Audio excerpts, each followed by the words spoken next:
Section 12.6, Triple Integrals in Cylindrical Coordinates, Video 1. In the previous series of videos, we introduced the concept of a triple integral being integrated over a solid, and it was impossible to sketch the graph of the function we were finding the triple integral of because the function was a function of three variables. And so you had three independent variables and a fourth dependent variable, and so we couldn't sketch it because it's in 4 dimensions. We can do the same thing, triple integral, but sometimes it's easier to look at the solid over which we're integrating in what are called cylindrical coordinates, which is just about just the 3-dimensional version of polar coordinates. So let's review polar coordinates quickly before we transition to 3 dimensions. In 2 dimensions, in R2, when you have a point in the coordinate plane, you can measure it rectangularly by simply measuring the horizontal displacement and then the vertical displacement from the origin, and then giving you your ordered pair, commonly known as x comma y. But in polar coordinates, to get to the point, instead of going horizontal and then vertical, from the origin, and in polar coordinates that is called the pole. The positive x-axis in polar coordinates is called the polar axis because it's the axis from which you measure the angle. But to get to a point in polar coordinates, you rotate an angle, which we typically call theta. And remember, a positive angle is counterclockwise. And then you travel a certain distance called the radius. Also recall that the polar representation of a point in a plane is not unique because you can rotate an extra 360 degrees or 2 pi radians, get a quote-unquote new angle, but still end up at the same place. And also because of the possibility that the radius could be negative. A negative radius basically means you walk backwards. In order to get to the same point, you would rotate the angle, but then another half revolution, so another pi radians, and then you would be facing the opposite direction vector-wise, and so if your radius was negative, you would go backwards and still land on that point. Normally though, when you're measuring things in polar coordinates, you want to find the smallest positive angle, or sometimes the angle with the smallest absolute value. So for example, if you had a point down here in quadrant 4, it's a shorter angle to go clockwise and therefore have a negative angle than it is to go counterclockwise, almost a complete revolution. But, you know, whatever. And the conversion formulas were, if you have something in rectangular coordinates, meaning you know the x and the y, and you want to convert it to polar coordinates, or rather I should say if you have an ordered pair, then the radius is just the square root of the sum of the squares of the rectangular coordinates x and y. It's just the Pythagorean theorem in disguise, which is pretty obvious from this picture. And then the angle is just the inverse tangent or arctangent of y over x, because clearly tangent of theta equals opposite over adjacent. In this case, y over x. So theta would be the inverse tangent of that ratio. However, same warning I gave you before, the inverse tangent function can only return values between negative pi over 2 and pi over 2. In other words, the angle can only take you up into quadrant 1 or down into quadrant 4. So if you have a point back here in quadrants 2 or 3, in other words, when the x is negative, then your angle is off by pi radians or 180 degrees. So if I had a inverse tangent that needed to point me down here in quadrant 3, it would give me this angle in the calculator, and I would have to know to add pi radians or 180 degrees to get the angle pointing in the correct direction. So a little caveat, but if your x is negative when you're doing inverse tangent, to find the angle theta, then you need to add pi to that angle.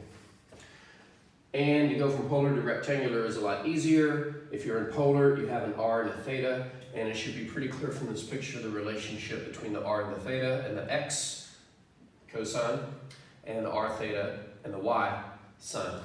X equals r cosine theta, y equals r sine theta.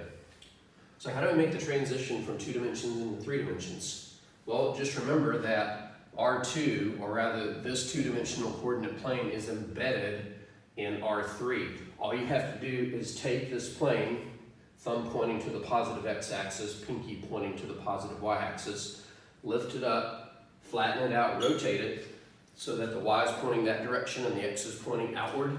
Well, this is as outward as I can draw it. And so I can draw the exact same picture over here.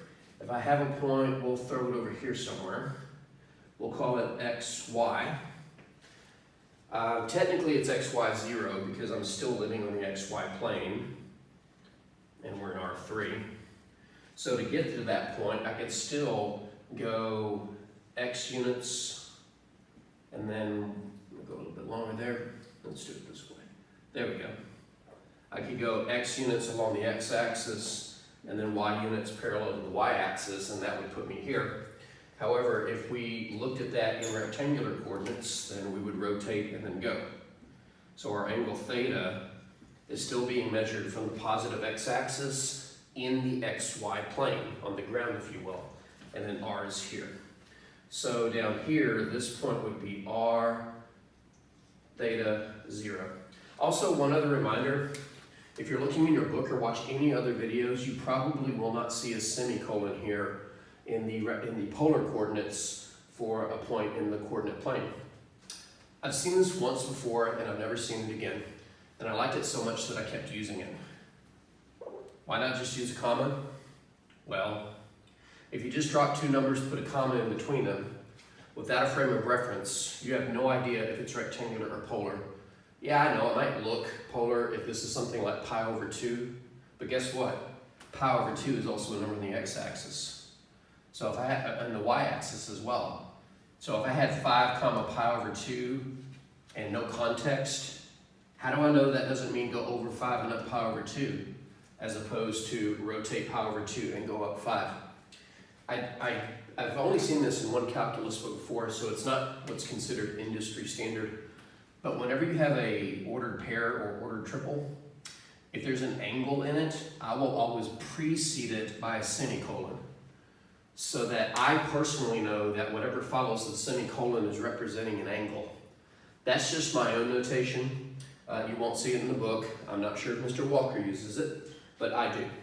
So again, anytime I write a semicolon in an ordered pair or an ordered triple, that means that the number following it is an angle, just like I did over here.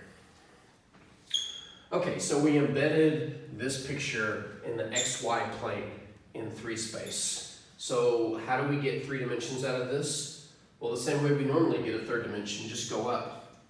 So if I go straight up some amount, and we'll call it z, in rectangular coordinates, this point would be x, y, z. But in what's called cylindrical coordinates, and you'll see why it's called cylindrical here in just a moment, in cylindrical coordinates, the x and the y are just replaced with the r and the theta, and they mean the exact same thing as before, but you still have the z component. So now we have a couple of ways to get to a point in space. The standard x, y, z, or on the xy plane, do the polar coordinates, rotate and then travel the radius, and then shoot straight upward. The relationships are exactly the same as before. There's no need for any conversion for the z because the z is measuring the same thing in both coordinate systems, the displacement in the z direction. So we can write the exact same equations over there. R equals the square root of x squared plus y squared. Theta equals tangent inverse or arctangent, whichever one you prefer, or Mr. Walker prefers, of y over x, with the caveat that if x is less than 0, you add pi to your angle, because your calculator can only return a value within a certain range. And then the same relationships, x equals r cosine theta, and y equals r sine theta. But if you look on page 731 of your textbook, it does include an equation for converting the z coordinate to the z coordinate. It's the easiest equation ever. Z equals z.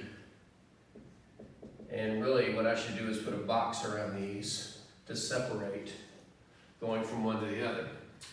This top box is going from rectangular to cylindrical, meaning if you know the x, the y, and the z, you can find r theta and z. And the second box is going from cylindrical to rectangular, meaning if you know r theta and z, you can calculate x, y, and z. But again, the equations for converting z are trivial and seriously don't need to be listed. In the next video, we'll talk about why this is called cylindrical coordinates and show you when it's a good idea to consider integrating in cylindrical coordinates.